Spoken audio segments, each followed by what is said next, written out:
Es notava que enguany la Fira de l'Hostal i el Vilar de Sant Agustí de Lluçanès havia caigut en diumenge. Hi havia riuades de gent.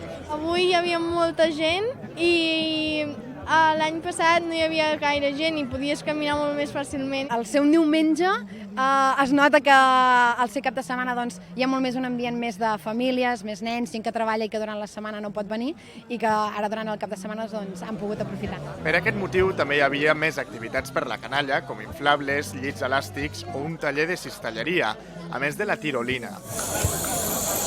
Tot plegat sense perdre l'essència de la fira, que combina les activitats relacionades amb el sector agrícola, entre aquestes l'exposició de bestiar.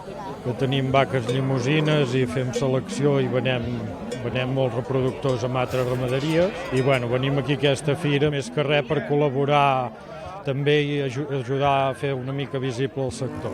La fira es complementa amb les parades de productors locals, la mostra d'oficis artesans i l'exposició de maquinària agrícola. És un tipus de maquinària que per la gent d'aquí del sector és una màquina que ajuda molt en les seves feines i creiem que és important estar aquí. Venim de la peixacia, venim. Jo encara estic en Ello i, perquè aquí hi ha un caliu de pagès que es va perdent i que s'ha de continuar. És un dia important de reunió entre diversos pagesos de la comarca i de la zona i jo penso que sí, perquè al cap i a la fi hi ha el típic ramader, el que té la botiga de pa o el que comercialitza amb pinços, per exemple.